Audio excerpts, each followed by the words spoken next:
How many of you enjoy being interrupted? Okay, I'm going to guess, just a bet, but that's a hard no probably for all of us. All right, our lives are filled with interruptions. Things like, these pesky devices we call smartphones are interruption magnets. From social media and notifications to unexpected phone calls that thankfully now cue you in with that little phrase, spam call, to email inboxes that keep track of all the messages we haven't read. And then on top of that, there's people who interrupt us in ways we can't always control. Coworkers that pop into our office for a quick conversation, family members that are full of questions, unexpected knocks at the front door. And then to top all of that off, there are everyday responsibilities that just get in the way, right, of accomplishing what we hope to get done. Chores around the house, gassing up the car, paying bills, right, all the things that needed to get accomplished like yesterday. When interruptions come our way, and in whatever form they come, what is your typical response? Okay, I can just speak for myself, but I'll just tell you, I'm not great with interruptions. Maybe you're the same.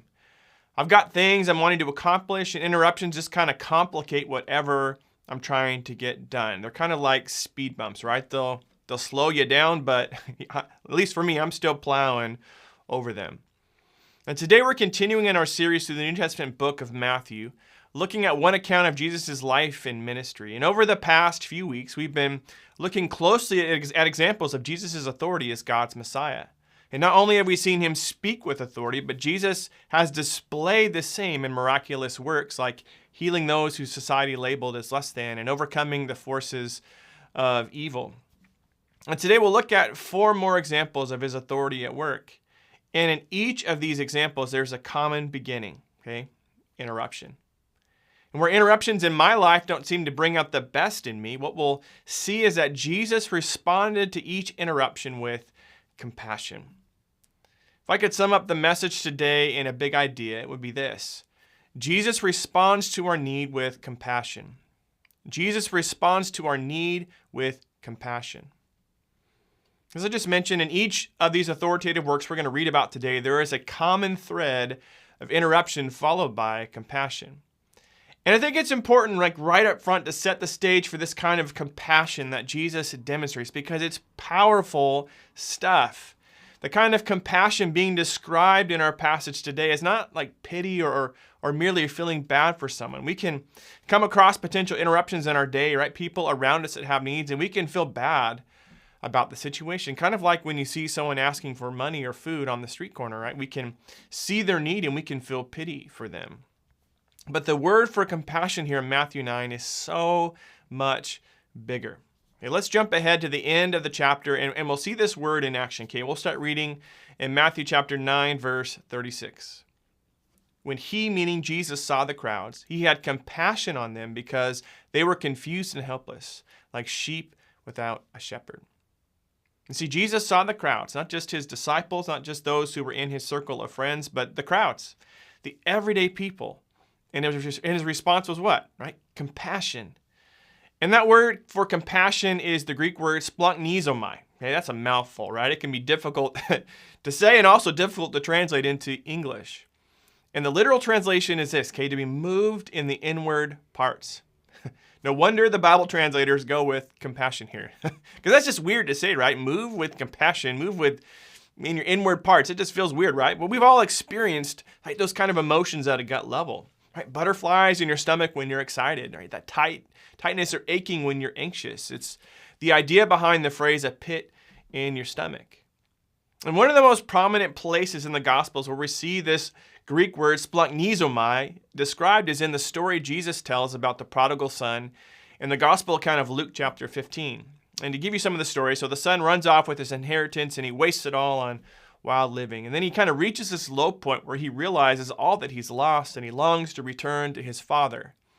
And then we get this beautiful description of the father in Luke 15, verse 20. So he returned home to his father. And while he was still a long way off, his father saw him coming.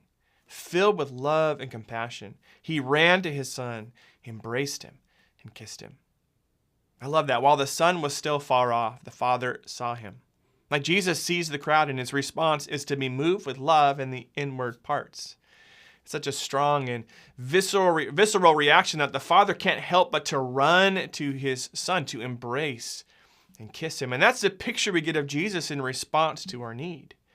He doesn't see us as interruption, but he sees our need and is moved to the core with love. Jesus had so much more than an understanding of our need. He felt it. Why did he feel this kind of compassion? Well, Matthew says it's because he saw the crowds were lost. They were aimless, like sheep without a shepherd. You see, Jesus saw the need. He sees our need, and his response is compassion. Let's jump into our passage and see this lived out. We'll start reading in Matthew chapter 9, verse 18. As Jesus was saying this, the leader of a synagogue came and knelt before him. "My daughter has just died," he said, "but you can bring her back to life if you just come and lay your hand on her." So Jesus and his disciples got up and went with him. Just then, a woman who had suffered for 12 years with constant bleeding came up behind him. She touched the fringe of his robe, for she thought, if I can just touch his robe, I'll be healed. Jesus turned around, and when he saw her, he said, "Daughter, be encouraged. Your faith has made you well." And the woman was healed at that moment. When Jesus arrived at the official's home, he saw the noisy crowd and heard the funeral music. "Okay, get out," he told them. "The girl isn't dead. She's only asleep." But the crowd laughed at him. After the crowd was put outside, however, Jesus went in and took the girl by the hand, and she stood up. The report of this miracle swept through the entire countryside. In this first story, Jesus is interrupted mid-conversation. I think every parent knows the thrill of being interrupted this way. I feel like it's an ongoing teaching point in our home. But Jesus is probably in the middle of saying something profound, and in breaks this man who kneels before him. And listen, he just wasn't any man, right? He was the leader of the synagogue, someone of importance and standing in the community. He comes to Jesus pleading, right? Why? His daughter has just died. And I think that brings a level of understanding to the desperation of this man's acts, right? Too often, it's easy to see interruptions from how they impact us without any concern or context for the other person. And I'm especially terrible about this while I'm driving. Okay, when people cut me off or slow down or drive really in any way that I don't deem up to standard, I can get frustrated. Just ask my family. But how does that shift if you were to come alongside a car that has just cut you off and you notice a white-knuckled soon-to-be father driving his very pregnant wife to the hospital? Right? Suddenly the whole tone shifts, right? And you find yourself praying that he can get him there safely. So this man is kneeling before Jesus. He has no care for his status, doesn't care who he's interrupting, right? This is a crisis situation. His daughter has just died. And rather than accept the finality of that situation, he comes running to Jesus. Okay, which we should note at this point. Listen, in Matthew, Jesus has never raised anyone from the dead. This man is coming to Jesus in faith, believing for something that's impossible in the natural. And rather than just shrugging this man off or sort of plowing right past him like a speed bump, Jesus gets up with his disciples and he goes with this synagogue leader. Right? Incredible faith is displayed by this desperate father, and Jesus is confident in his spiritual authority. Right? His response to this man's need is what? Compassion, like splanchnizomai. And so off they go to this man's house, and while they are en route, responding to an interruption, they get interrupted again. And I don't know if you've ever seen the movie Inception. The plot is it's about dreams within dreams. Well, this is kind of the inception of interruptions, right? Interruptions within interruptions. Right? It's any wonder Jesus can keep track of what his mission was.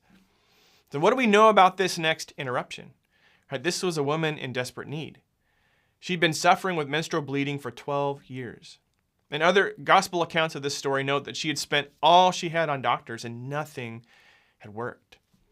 Furthermore, like we read last chapter back in Matthew 8 about the leper, this woman's condition came under the purity regulations in the book of Leviticus in the Old Testament. So in addition to the physical discomfort, there was also the relentless inconvenience of impurity. Right? Meaning anyone who touched her, anything she sat or laid on became unclean. She was hurting, hopeless, and socially isolated. Her condition likely explains why she approached Jesus from behind, just trying to literally just touch the very fringe of his robe. Like the synagogue leader before her, both of these women were experiencing a death of sorts. Where the daughter was physically dead, this woman suffering from bleeding was cut off from life in community. She was, in a sense, walking dead. And I love the way Jesus responds to her faith. Listen again to his response in Matthew 9, verse 22.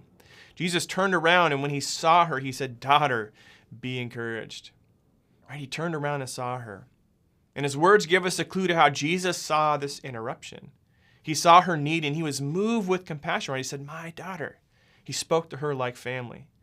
Jesus identified her, and like the paralyzed man brought on a mat to Jesus just a few verses before this, he says, "Be encouraged." Like, why? What could she have possibly been encouraged by? Well, Jesus said what? He continues in Matthew 9:22, "Your faith has made you well." And the woman was healed at that moment. Wow, amazing, right? Like this unclean woman on her last rope came in faith to Jesus. And though she wasn't worthy to touch him, in fact, her touch would have made him impure. That's not what we see happen. Jesus has the authority to overcome her impurity and make her new, to bring her back to life. And the writer Matthew is sort of hinting at something bigger that is happening with this woman's healing, because the word used for was healed is the Greek word sozo, which normally is used in the sense of saved. So her coming to Jesus in faith, reaching out to him, had the power to bring about salvation. And that's really all of our stories as followers of Jesus, right? Despite our best efforts, like this woman, we can't save ourselves. Our best efforts fall short. But Jesus responds to our need with compassion.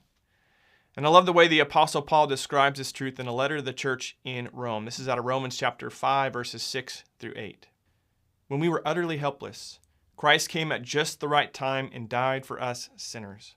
Now, most people would not be willing to die for an upright person, though someone might perhaps be willing to die for a person who is especially good.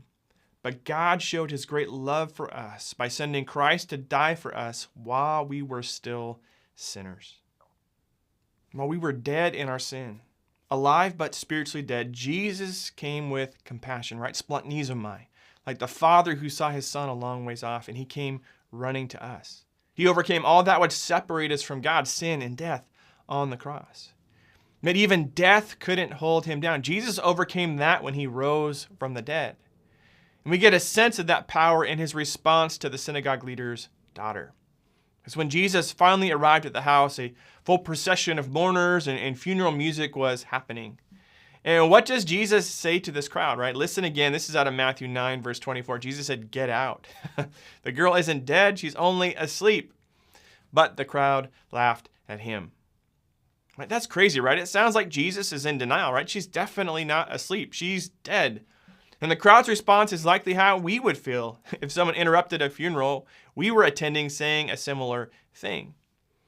Yet what do we see happen, right? Once the crowd is ushered out of the house, Jesus does exactly what this girl's father pleaded. He touched her, took her by the hand, and she stood up. Right? What compassion Jesus displayed in this moment. Going back to those purity laws in Leviticus, touching a dead person would also make someone unclean. Yet Jesus has true spiritual authority, and he's moved by faith. Right? Be encouraged. There are no lost causes when it comes to the authority of Jesus. And as we see him move in faith, others can't help but take notice. Hey, let's keep reading and see another example of Jesus being interrupted in the midst of previous interruptions. We'll pick up in Matthew 9, verse 27. After Jesus left the girl's home, 2 blind men followed along behind him, shouting, "Son of David, have mercy on us." They went right into the house where he was staying, and Jesus asked them, "Do you believe I can make you see?" "Yes, Lord," they told him, "we do." Then he touched their eyes and said, "Because of your faith, it will happen." Then their eyes were opened and they could see. Jesus sternly warned them, "Don't tell anyone about this." But instead, they went out and spread his fame all over the region. As Jesus was leaving the synagogue leader's home, he's interrupted by 2 blind men yelling at him. And again, I can't help but think of my kids who yell across the house no matter how many times we tell them just to come to us. And so these 2 blind men, they were so insistent that they found their way into the house where Jesus was staying. And that takes either serious faith or desperation, but these men had both. Okay, likely they were invited into the house. They didn't just come barging in. And I think the reason why is made clear in Jesus' words to not tell anyone about this, about what's about to happen to them. And I love that Jesus asks an obvious question here, right? Do you believe I can make you see? Right? It seems pretty obvious they do, right? They followed him home. Yet Jesus invites them to confess their faith in him. as their actions already show belief. Then, like the two previous miracles, Jesus touched their eyes. He's moved with compassion for their need. You see, confession is a vital part of our faith in Jesus. Look again to the Apostle Paul. This is out of Romans 10, verses 9 and 10. He says, if you openly declare that Jesus is Lord and believe in your heart that God raised him from the dead, you will be saved. For it is by believing in your heart that you are made right with God, and it is by openly declaring your faith that you are saved. He says we openly declare, as we confess that Jesus is Lord, that he's Messiah, he's the promised son of David, and believe that we are saved, that we are healed from the power of sin and death, right? This is for us today. And like these two blind men who were suddenly healed and able to see, what was the impact, right? They disregarded this stern warning not to share what had happened, and they spread his fame throughout the region. Hey, let's look quickly at one last miracle account that displays Jesus' authority over the powers of evil. Let's read in Matthew 9, verse 32. When they left, a demon-possessed man who couldn't speak was brought to Jesus. So Jesus cast out the demon, and then the man began to speak. The crowds were amazed. Nothing like this has ever happened in Israel, they exclaimed. But the Pharisees said he can cast out demons because he is empowered by the prince of demons.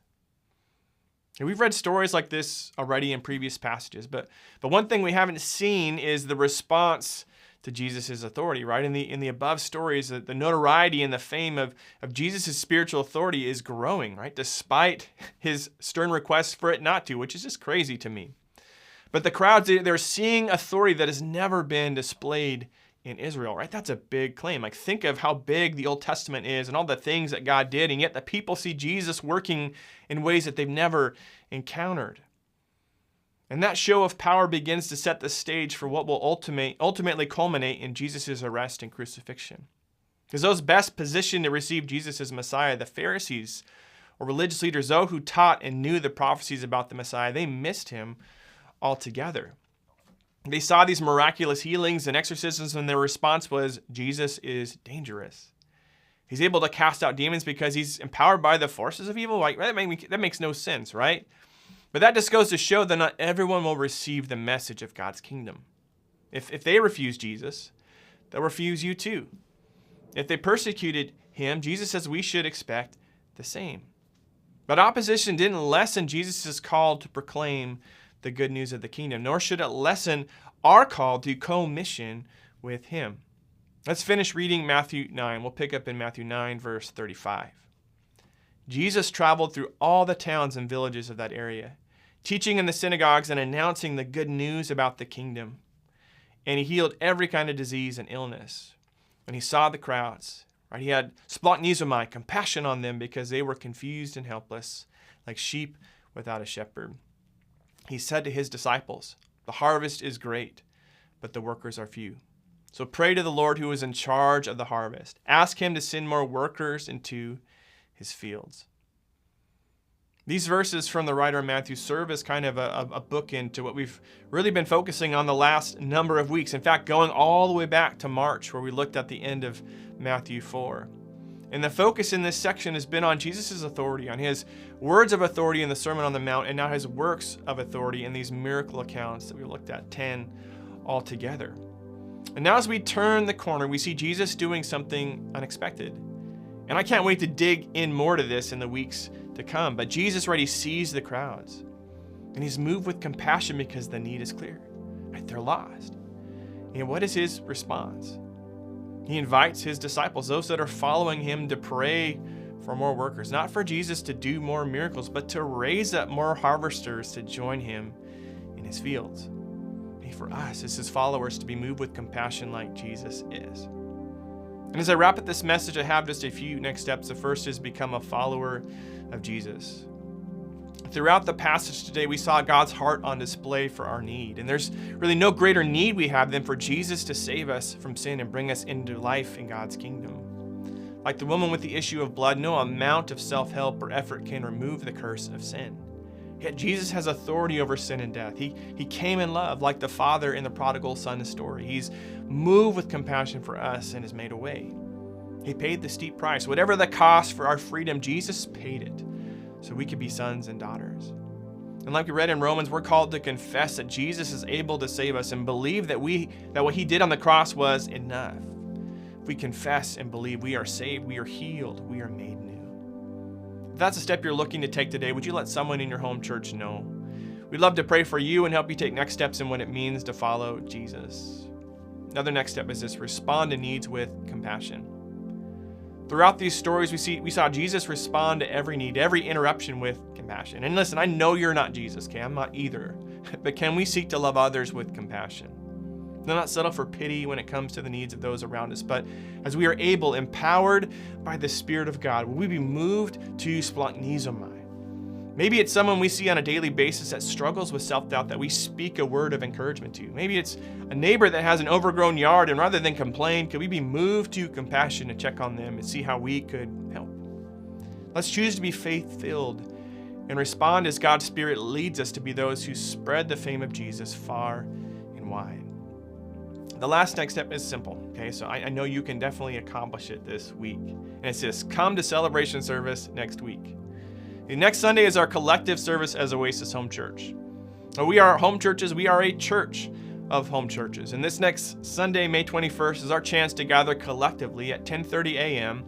in the fellowship hall at our building in Burien and worship together.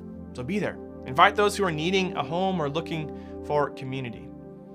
And if you didn't see the email that went out this past week, we will have a special meeting following service for those who are members or partners, those that have committed to that. And we would love for everyone, though, to stay for that. We're going to share about some exciting steps of faith we're taking as a collective church in the weeks and months to come. I hope to see you all in person or on the Facebook live stream next week. God bless Oasis.